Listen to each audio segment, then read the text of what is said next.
Welcome to another edition of East LA Sports Scene. We're back on track here, coming to you from the Boyle Heights Technology and Youth Center, and it's going to be a very, very good program tonight. We reacquaint you as he comes in for his second turn or time to be on our program, and it's going to be a very good opportunity to understand, to learn, to know more about the CIF, the LA City section. Remember, the CIF is the entire state, but the LA City School section is a very own particular unit that belongs to us here in LA City Schools system, and it's going to be a good opportunity again to reintroduce you to a good friend, Mr. John Aguirre, currently again the commissioner of the LA City School CIF. Great to be with you. Thank you for inviting me. Thank you, Coach, for agreeing to come back on for a second time. Last time I saw you was 2014, and we were just getting into some changes in your side of the ledger as well as ours here at East LA Sports Scene, and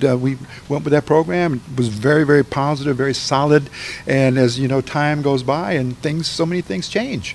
Well, I was a rookie in the position and just getting my feet wet. Been through a lot of changes, trying to make as many improvements as we can. I think things are running pretty smoothly right now for the CIF-L.A. City section. That's wonderful. And looking forward to 2017-18 and a great school year. Let's give a little bit of a background on you for the new viewers who are using this opportunity to know you and meet you here. And John Aguirre is no stranger here to this part of the city because he is a very native son of Boyle Heights. And he, let's see, in his youthful days as a student, Lorena Street Elementary, Griffith Junior High, Garfield High School, East LA College, and Cal State LA. And as a public school administrator, Dean of Students at Roosevelt, and a teacher at Bell Gardens High School, San Gabriel High School, at Garfield and Carson. He was the head coach there at both Garfield and Carson. Lastly, now continuing on in a great capacity as a commissioner of the CIF-L.A. City Schools. So, John, good to know that you're still within, as you say, your roots. We talked about it before coming on and how important it's been for you as an individual and how it molded you, encouraged you, and almost gave you the will to move forward and up to the position you are. Well, there's a lot of people behind it, and I've been blessed and fortunate to have a track in things that I really enjoy doing and work hard to be successful at.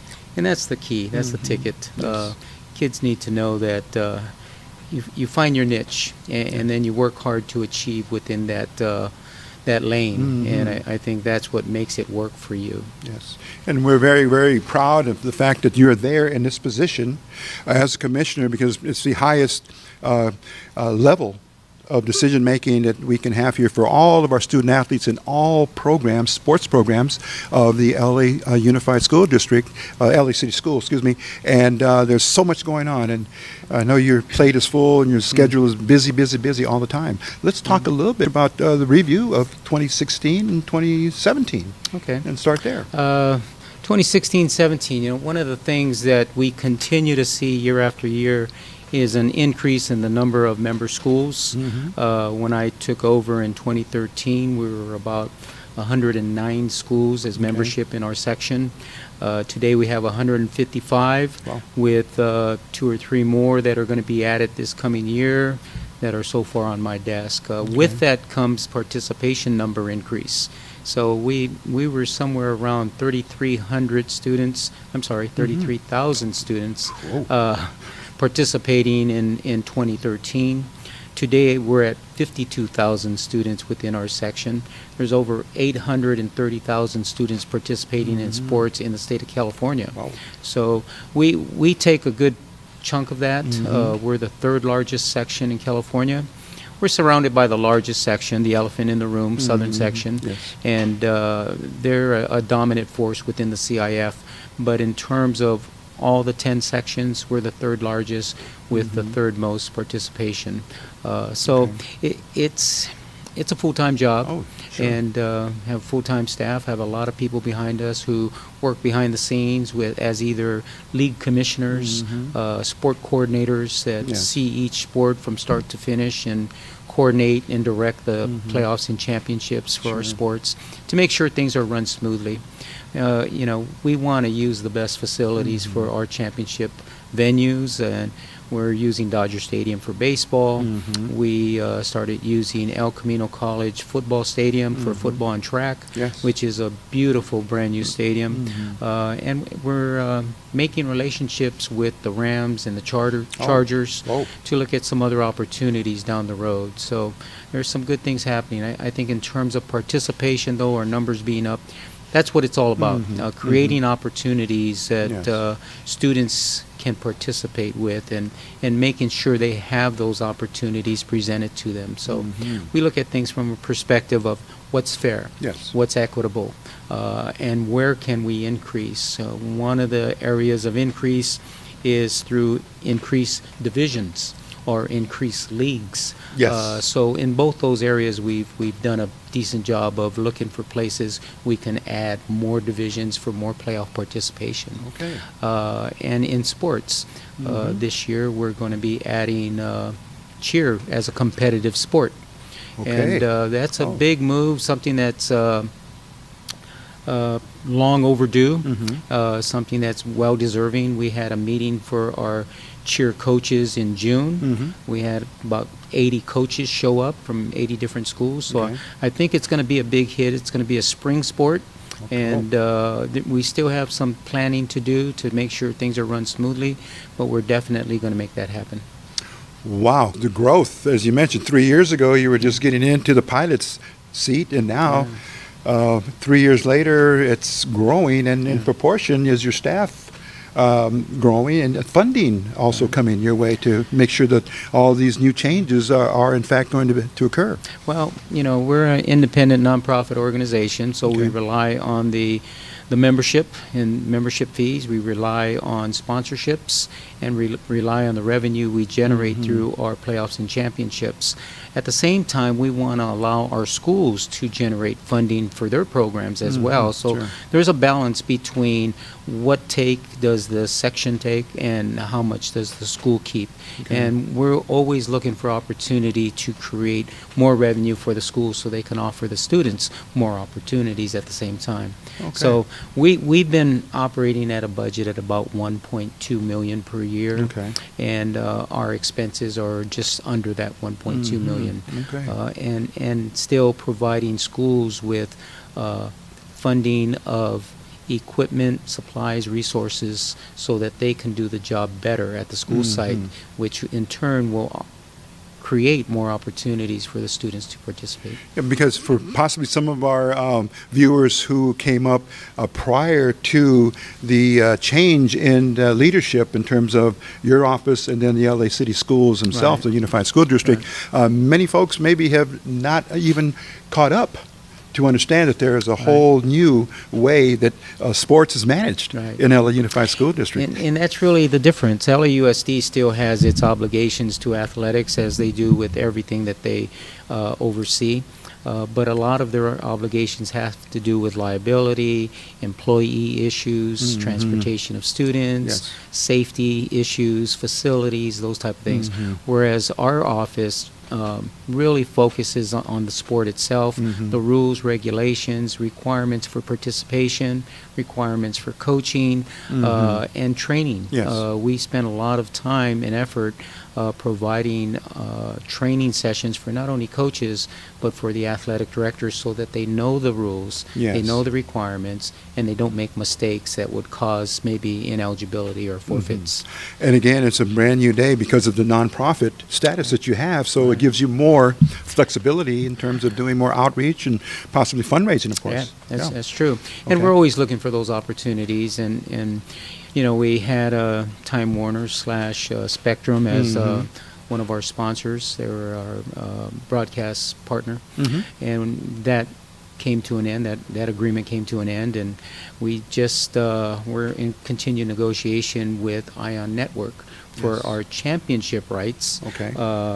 But which would leave us opportunities for playoffs and our schools opportunities for their league and non-league to generate some revenue on their own. Okay. So things are going to change a little Okay. bit, I think, for the better. This is good. And we're going to continue to look for opportunities to increase our revenue so we can Okay. provide more opportunities Okay. and maybe better facilities and more sports, more divisions, and more of everything. Sure. Speaking now, if I may now just interrupt for a second, but John Aguirre, and he is a commissioner of the Los Angeles City Schools, the CIF, and his office happens to be in the Valley, Yes. correct, John? Yeah, Grand And he is now getting ready for the start of a new school year, but as he mentioned earlier, his work never ends. He's barely able to take a vacation. Just kidding. He must get that as well to prepare, and he's getting ready for a new launch for 2017 and 2018. And before we go to a break, let's cover the divisioning. You mentioned it a couple of times, and it's so important because now a new announcement is just very fresh and recently put out from your office about the new open division. Can Right. you talk about that? Sure. Okay. We went to a competitive equity model for division alignment, which takes a ranking of the schools and their performance over a 2-year period, depending on the sport.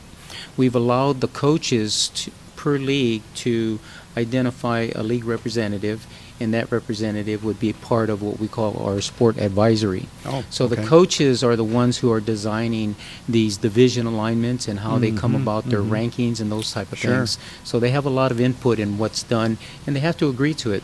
The other thing that has to happen is they have to have a 2/3 agreement in terms of support for addition of divisions. So they came up with a plan to remove the very top echelon of schools from Division 1 to form an open division. And it would be the top 8 schools, and they would compete in the open division, which would Okay. be our highest. And so what we see in Division 1 is there's 24 teams. You take the top 8, and that leaves 16. Those 16 teams would form the Division 1 playoff Oh, I see. bracket. Okay. So it's, I think, a good concept because one of the things we want to do in competitive equity, when you enter the playoffs, you want to feel you have hope on that field. Sure, sure. There's a chance. And I think in some of the early rounds, some of the teams were walking on that field against the Narbonnes of the world Sure. and not feeling that hope. Yeah. So Yeah. I think this is going to balance it out and maybe Okay. create opportunity for some upsets Sure. and some very competitive play. Okay. So it's a good design. We're also going to do it in the sports of volleyball and basketball. okay. The other 2 sports that are considering it is softball and baseball. Okay. And I believe tennis has already approved it as well.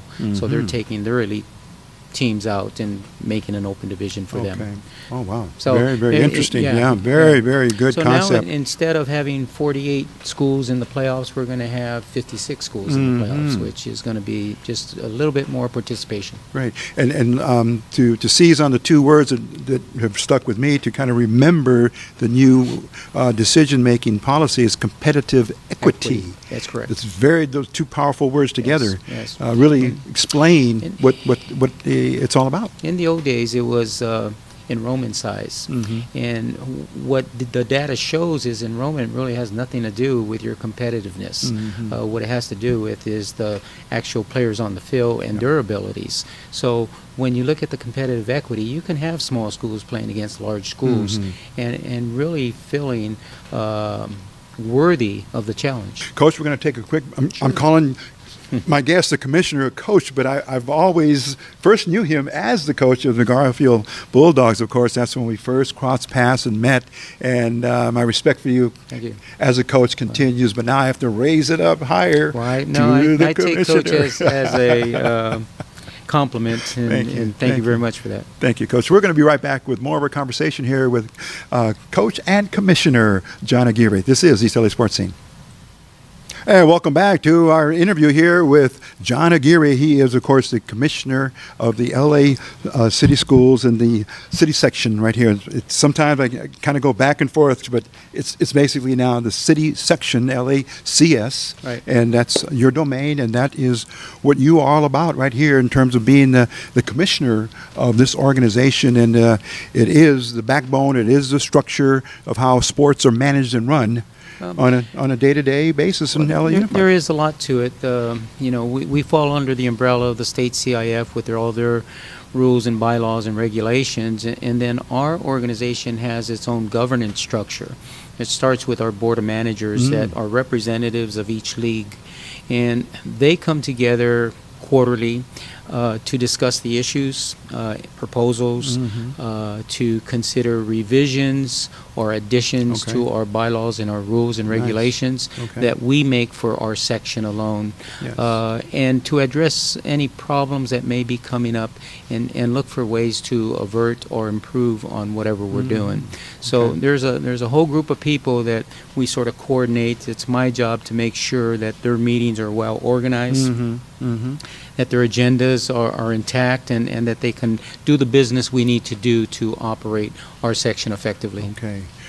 And that's a lot of work administratively and just physically being at meetings and managing a staff just to make sure everything runs as smooth as possible. And that's I think what I take from my coaching experiences is to coordinate things. You want to circle yourself with people who are proficient at what they do, who are very good at what they do, and have the knowledge and skill set, and let them do their job. Absolutely.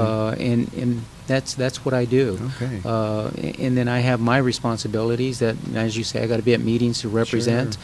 I got to be at meetings to gain the knowledge so that I can bring back the information to our section so that everybody's on the same page. Wonderful. And make sure that things are ran and that we're ahead of the curve and not chasing ourselves. Yes. And that's really the key. Now, at this point, 2017, as we're looking just into the calendar of a week or two more, and then school will be starting. And with that, of course, the goals and objectives for 2017 and 2018. And it's a good opportunity to, if you want to go over those, we'd be glad to hear them. Awesome. Sure. If you can pan down onto the goals, I will start discussing those. Sure. And if I can bring them up.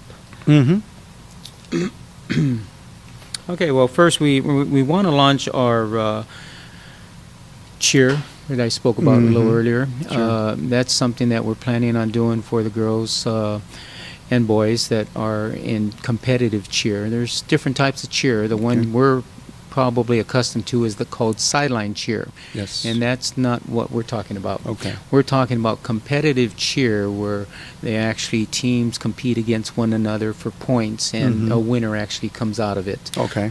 And they have certain requirements within their competition that they have to meet to score certain points, and there's different levels of competition as well. Okay. So we're looking to meet the needs of the schools in terms of what level they compete at and the opportunities for them to compete and against local schools and citywide. So we would end up with a city championship within that. One of the other second goal I have is to increase our involvement of principals.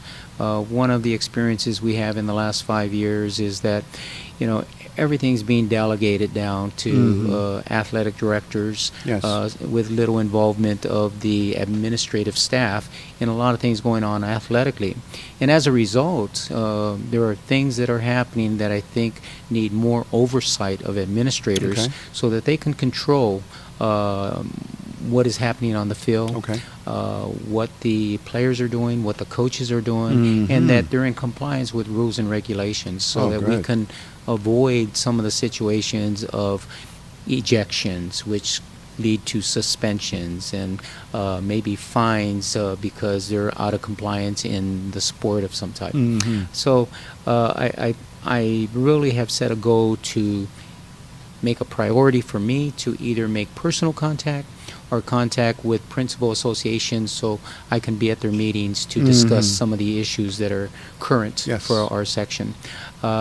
Number 3, there's there's a couple other things that I think I really want to address, and one of them has to do with scholarships. You know, we're education-based athletics, which means that you have to tie in the education at the school and the mission of the school to the athletic programs. They should be a resource and a support to the kids' success, academic success, for attendance, for increased GPAs, for graduation rates. And so coaches should be aware of that. And as a section, we should be promoting that with the success of our students through scholarship opportunities. So currently we have identified 4 scholarships that we're going to offer this year for sure. We have $10,000. We're hoping to double that. And that's a project that I'm going to take on personally and make sure that that comes to fruition. Very good. Very good. Academic awards to support the same effort, and we want to increase those. Currently, we provide team awards. We want to get into some individual awards, maybe at championship games, the highest GPA competitor on those teams, to have an award for them. So, and identify maybe some MVP players as well at the championship games. We do it in baseball. It has been a tradition for us, but it's not done in any other sport. The other thing we want to increase is identifying students who have really displayed sportsmanship and character through the season or through the playoffs or even in the championship games, and to try and bring them recognition through some type of award. So those are some key issues I think that are going to at least bring the recognition where it belongs. Community relations. You know, one of the reasons I really appreciate your invitation is I think it opens up that community relations and allows them to know what we're all about, what we're doing, and sort of hear it from the person in charge. And so the more I can do things like this, the more I can be involved in community programs I'm willing to do to make sure we bring our message to what's going on. We're not all about kids losing opportunities to participate. We're about kids participating and creating opportunities for that. That's wonderful. So, athletic director is a tedious, endless job. And currently in many of, I'd say 90-some% of our schools, the athletic director is a part-time position of which they're don't really have the opportunity to do the job effectively in some cases. The thing I think that will help them is for us to encourage and support the opportunities for them to receive to become certified athletic directors. That makes sense. There's a national organization called the CIF-L.A, which is the governing body for athletic directors throughout the nation. And they have coursework that they require, but which leads to the certification of athletic directors at different levels. So we put on an annual symposium that the section provides for every member school. And we bring in speakers and presenters from all over the United States. Well, this year's symposium is going to focus on taking those courses. And we're going to bring in teachers, instructors to give those courses, that coursework. To get them started within the program. And I think the more we can do to support our athletic directors to have the skill sets necessary in the toolbox to carry with them, I think we're just going to make it a better situation at the school site and more effective. Absolutely. Next. Handbooks, policy books for leagues. We're starting to implement some requirements for schools and leagues to design policy books of how are they going to operate and how they're going to what procedures they're going to follow within their league so that everybody's on the same page and it's equal footing. One of them being participation standards for the students and the coaches, and to maybe stop issues before they get started or deal with issues immediately after they've occurred. But for the league to have this policy set in place that this must be done, but also to have a policy for everything that affects them within the league structure. What time are games played? How much does it cost to get into a football game? How many kids can be on the bench? Sure. How many coaches can be on the bench? Right, right. What is the requirement for supervision? All those type of things. And I think what we want to lead to is that leagues have a stronger voice and authority in the design of what they're doing within their league, so that it can work better. We do have some leagues that have been proactive with this. I know the Eastern League is one of them. Okay, yes. And they work very well together. Yeah. But things have to be written down and put in place of all our leagues so that everybody's on the same page. And I think that will work better. Great. Going green. I attended, that's been on our lists in the past, and we've sort of made small steps at it. But I attended the National NFHS summer meeting, and I attended one of the sessions I attended had to do with going green, and the association from Florida, they spoke on it. They just gave so many ideas. Wow. So we're going to make that transition, and we're going to do it, all the way. We're not going to be doing much printing material. Everything's going to be on our website. Okay. www.cif-la.org. Yes. Anything I'm speaking of, any information you're requesting will be on that website. And it's a matter of being able to maneuver through it. We have a great gentleman, Dick Dornan, Yes. who is in charge of our website and our social media and some other things. He's done a phenomenal job. It's very easy to maneuver in there. Absolutely correct. Yeah. Absolutely. So we want to drive people to it, but our gold book has all our bylaws, all our rules, regulations, everything you want to know about our section, and they definitely would be able to tap into that there. Just listening to you on your goals, my goodness, it's uniformity, it's conformity, it's solidarity, it's outreach, it's education, it's everything that parents, players, and families, and all those who are encouraging their children to participate very, very, I want to call it healthfully and wholesomely in LA City schools, because there's a lot you're offering, and it just, of course, must go by the guidelines and the rules and regulations. And the one other thing I think we learned from our Time Warner experience was schools were being left out of the opportunity in more cases than not of being able to be broadcasted or webcasted of their games, especially the minor sports or other than football, basketball, and baseball. So one of the things we're doing this time is we're not giving away exclusivity in our rights, but instead we're giving back to the schools the opportunity for them to look into making their own agreements and contracts so that they can benefit from this. NFHS Network is a great opportunity out there.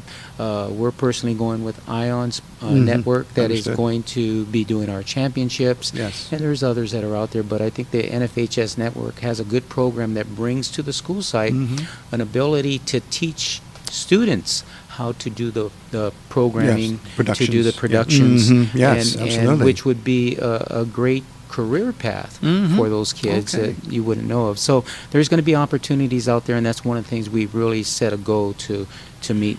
Well, that's right up our alley, as you know, Commissioner John Aguirre, because we have been waiting with, of course, hope and aspiration that one day we would be able to go back and do our game of the week, because it was such a enriching experience, and for us, and also for the schools and the community. And I know the Time Warner was a frustrating experience. So, but we weathered the storm with all your consultations through the years. You just kept telling me, Rico, be patient, my friend. Things may change, and when they do, we'll be in the mix, and we'll be able to talk to you about it. And I thank you for sharing that with us now, because we're gearing up to start a production, and maybe I'll be able to speak to a member of NFHS with your concurrence. Or the school itself, or and the see school. if they're interested in bringing you on to film their games. That'd be awesome. Do you want to ask, were there any other goals that you wanted to I think I covered touch? them all. Okay. It's really It's something that's required of me to do every year to provide for our board to see that, Good. there's some things that we really want to accomplish. Okay. And they have to approve the goals, and we move forward with them. Okay. I'm probably about 80-90% in reaching the goals that I set every year for ourselves. Wonderful. And sometimes schools maybe aren't ready for certain things. Right, right. But most of the time, I think we're in good touch with what the schools are really looking for and things that are going to support their efforts. Yes. And this is good to know that it goes both ways. The schools need you, and you will need the schools to Oh, it has to work together. work yeah. together in You know, synchronicity. The way I look at it, they're our clients. We provide a service to them. So we have to have a service-oriented organization. And so we're always looking to meet their needs. And I think we do a good job at that. John Aguirre, we're going to cut away just for another minute, for a quick break and come right back and close out our program. We certainly can stay here for a little bit longer than we normally do, but time is of the essence, and we're going to come back with our final segment and wrap things up here on East LA Sports Scene. Don't go away. Talking LA Unified, LA City Schools, and the commissioner himself, John Aguirre, is with us. We'll be right back. Okay, coming back with our third segment. Hopefully it's our final segment. Coach has another commitment. He is a man on the move, and we promised him that we would get him on his way in due time. But we have a couple of more topics to talk about. Let's go back to one other objective you wanted for 2017 and 18. Let's add that on. Yeah, it has to do with ejections. That's really something that's sort of a sore eye for everybody when those numbers are extremely high. And soccer, unfortunately, has been the sport that really suffers from an extreme number of ejections. Okay, coming back with our third segment. Hopefully it's our final segment. Coach has another commitment. He is a man on the move, and we promised him that we would get him on his way in due time. But we have a couple of more topics to talk about, Coach. Sure. But let's go back to one other objective you wanted for 2017 and 18. Let's add that on. Yeah, it has to do with ejections. That's really something that's sort of a sore eye for everybody when those numbers are extremely high. And soccer, unfortunately, has been the sport that really suffers from an extreme number of ejections, partly due to the rules of the game. You get ejected from a game if you get 2 yellow cards, and sometimes a yellow card is not really a flagrant foul. It's something that's somewhat fairly minor. Yeah. So that's part of it. But they've made a tremendous decrease in their number. It's almost cut in half over the last 2 years. Okay. So we're pushing the initiative to reduce numbers. We started with discussion with the players and the athletic directors.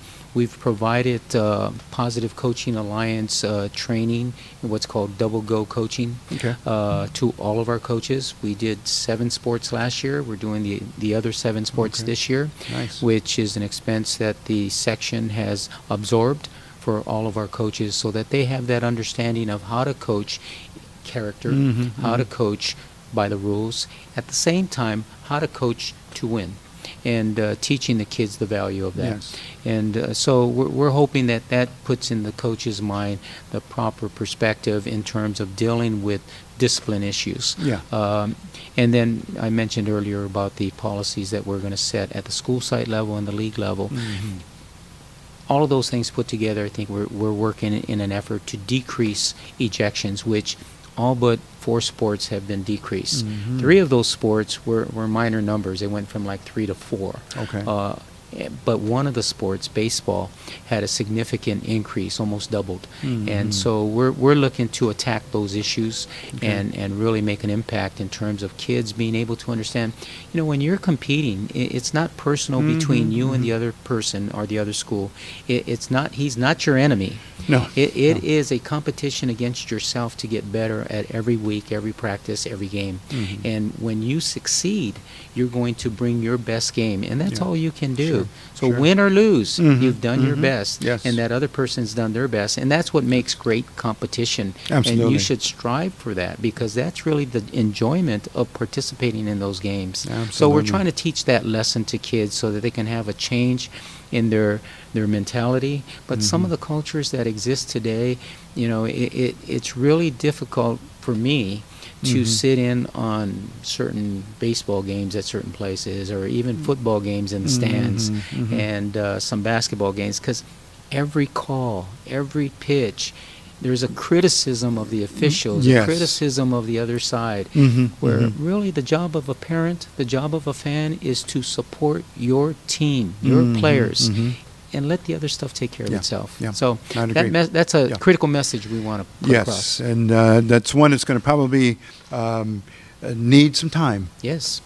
But you've started. Those are the most important facts that we can now relate to our viewers, that it is underway. Well, that we're gonna fight the good fight, and it's worth fighting, because the kids deserve better. Absolutely. And, when you have the melee on the field, that's the ugliest sight in sports, and we definitely want to eliminate that. We want to see friendship, character, and sportsmanship. Yeah. Very good. Continued success on that outreach to all the groups involved. Let's go quickly, if we can, now to just a couple of things here. The current student transfer policy, that's always in the air. Someone's always talking about it, but sometimes it may change from year to year, or there are new wrinkles that come in with regulations. And currently, can you explain that for us? Yeah, sure. It is difficult because there's so many different scenarios when it comes to transfer. Yeah. But the basic two components are, if you have a valid change of residence where you moved from one attendance area into a new attendance area, the parent can choose whichever school, public, private, charter, in whatever area, for their child to go, and they are fully eligible. Okay. That stands by itself. Now, the other type of transfer, which is referred to as a transfer, is everything else. And now that can be the child just wants to change schools, or the parent wants to change their school. Now, if they did not play a sport, there are no restrictions. They're fully eligible. Sure. But if they did play a sport, now they have a choice. If first-time transfer, they can choose a sit-out period if they wish to play the varsity team, or immediate eligibility for the lower level, but they cannot go up to the varsity during that year. So, and it's called the sit-out period. Sure. And there's a specific date that's set that they become fully eligible to participate in games. From the start of the season, they can practice, they just cannot participate. And you can't go from lower level to varsity at any time. It's varsity, you sit out. So that's one. In all cases, there's always exceptions. They're called hardships. There's identified hardships that they can apply for. With documentation to prove their case, we can consider the hardship and give them full eligibility without the sit-out periods. The other one is international students, and that's the one that's changed somewhat. We used to refer to it as foreign students. Now it's international students. They're really held the same as our students, American students, residents, citizens, except that if they've participated in a sport in their country, they are not eligible for varsity play in our school when they enroll. And the difference is the United States is the only country that offers education-based athletics, which means it's held at the high school and supported by the school systems. Every other country, it's either a travel team, a community team, a park team, or some other resource fielding a team. Even a national team. And even a national team. So if you played for any of those, it's considered as having played the sport. And so now it's up to the school to ask the questions, have you participated with any organization at your country? And they would be limited eligibility, which lower level. So that's a slight change of what it used to be, but they believe it's fair. And it will eliminate the possibility of, there's some cases that have been documented where students are coming from other countries, and there's organizations that are looking for schools that want these students that played on the national teams in other countries. So we're trying to eliminate that. Good. Trying to keep it just fair. As they would say, correct. Fair. Correct. Good. So our challenge is to make sure we have all the information we need to categorize students correctly and give them the correct placement. The most difficult ones are the hardships, and because they require documentation. And sometimes people don't understand that just because you tell me that this occurred, I can't act on it. I need Documentation and Of evidence, course, yes. Of course. Okay, we also wanted to talk a little bit about the concussion Oh, yes. rule. Yeah. How Big, big. important that is, for, of course, Yeah. for football. Well, I'll tell you, it's changing the culture of football. Okay. 7 years ago, we started with the education of what is a concussion, what are the signs and symptoms, and requiring not only coaches to take courses in identifying signs and symptoms of concussions, but informing parents through literature, students through literature, and other school personnel, so that when a kid suffers a concussion, they can at least identify that he's showing those signs and symptoms. Not that they're going to diagnose it, Right. but they're going to pull him out of the game for his safety Yes. or out of the practice. And then we moved on with it and started discussing the equipment that they're using and should the manufacturers improve on this. To a limited extent, they can, but a concussion is actually a rattling or shaking of the brain inside, Yes, which serious. if you hit it hard enough, that's going to happen regardless of what you put on your head. So we know that it's limited protection in terms of the equipment they're wearing. So the next step is to set in a protocol should they receive a concussion. And so now, if they're identified with signs and symptoms, they cannot return to play until Okay. they've seen a doctor. And the doctor has to identify whether he did experience a concussion or did not. If he was concussed, Yeah. now he has to wait for the doctor's release. Once he's released, now he has to start a 7-day protocol for return to play. Okay. So they can be out weeks before they get the release from the doctor, and for sure another 7 days. At a minimum, it's going to be 7 days if they were concussed. Yes.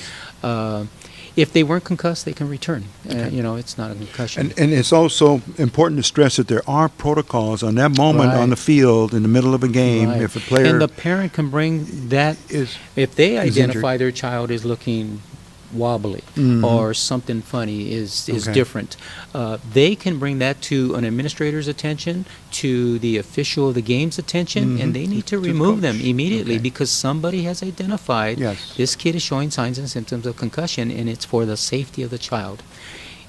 The struggle here is sometimes coaches are a little bit too enthusiastic about the game. Yeah.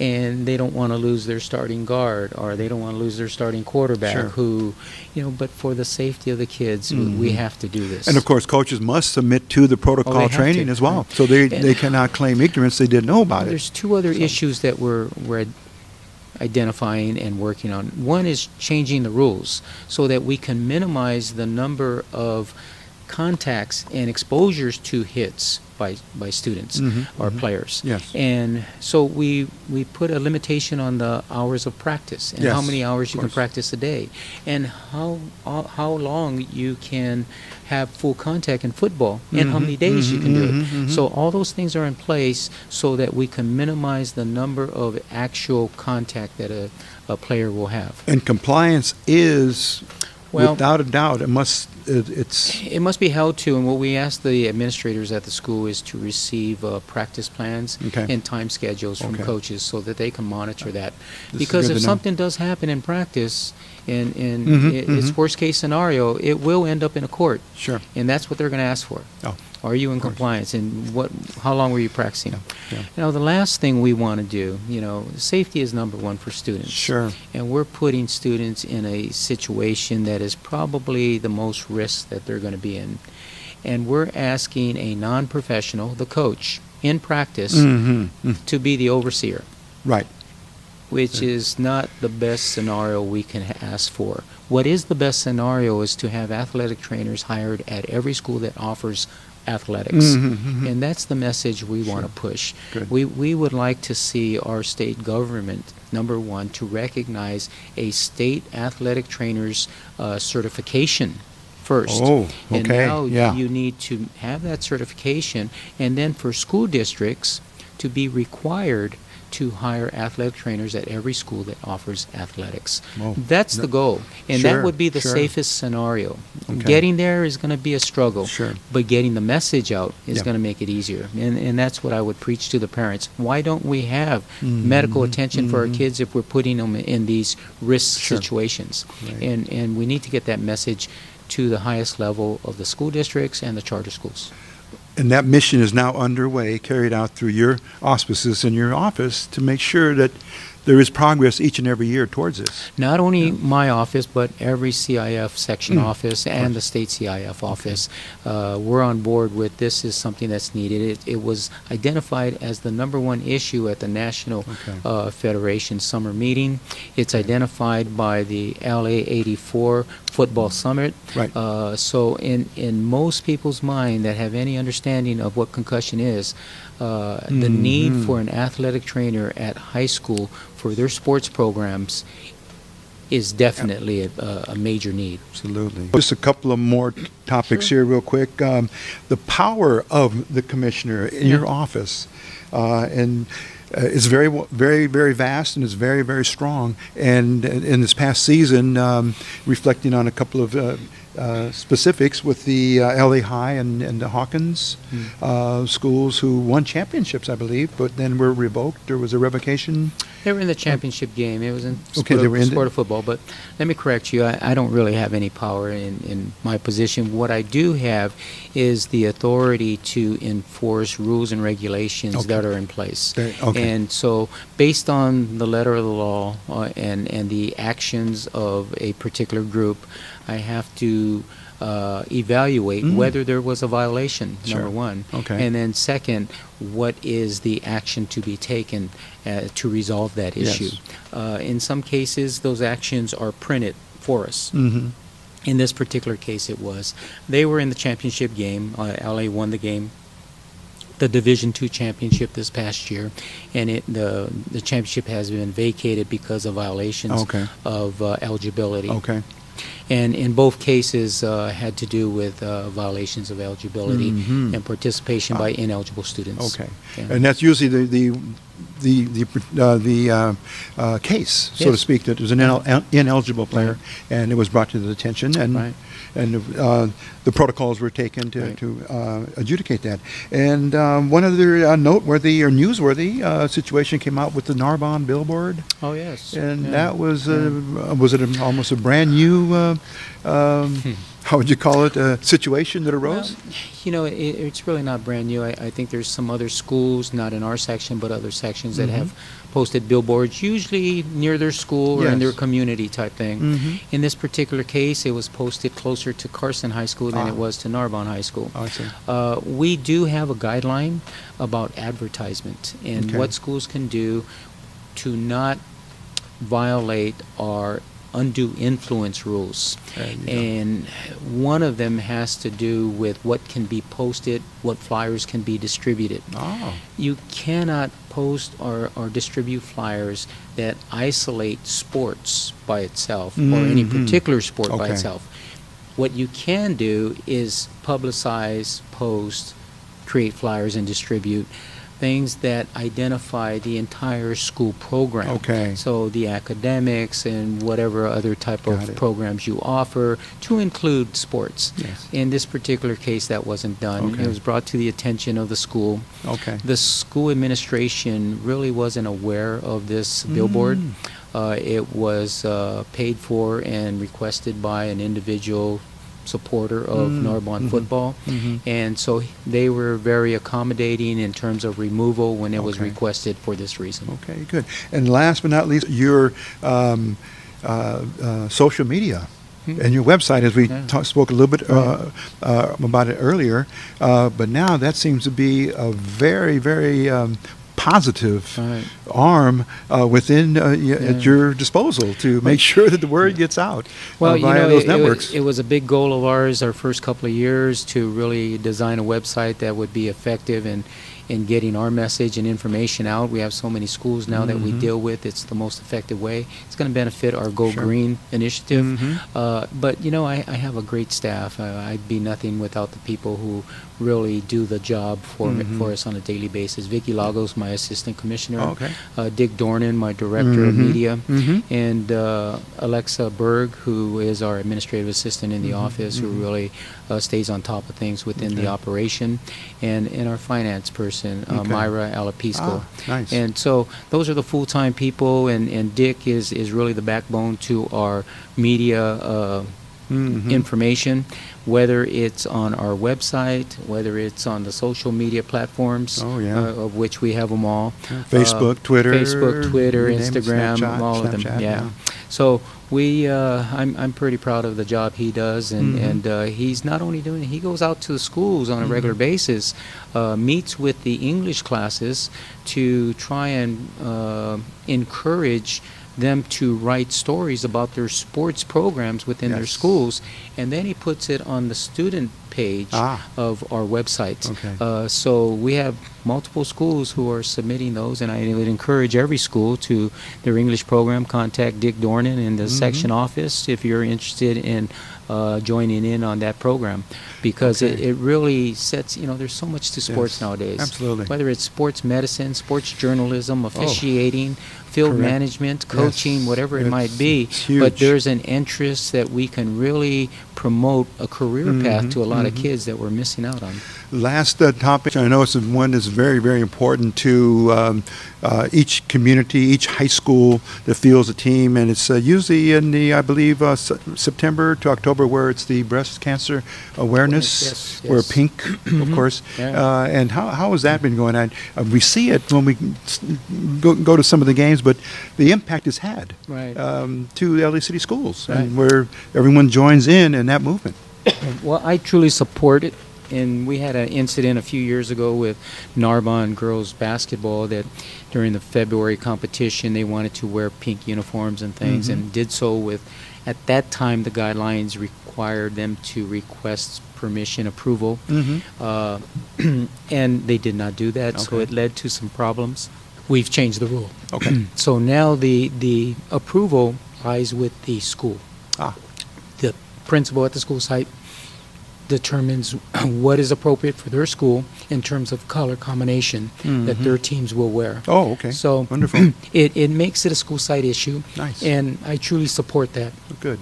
Whether Wonderful. it's breast cancer awareness, military appreciation, first responders, Sure, all sure, of those all things those, are okay. positive things I think kids need to be part of. And it's very, very good now that there's more interest and more involvement, because once the other schools see it, other communities see it, they want to, of course, participate and do the same as well. We've come to the end of our program. Last, my gesture to my guests is to give you the open mic and look right into the camera for any final words of encouragement or of just information you'd like to share with all of our viewers here on East LA Sports Scene. It's yours.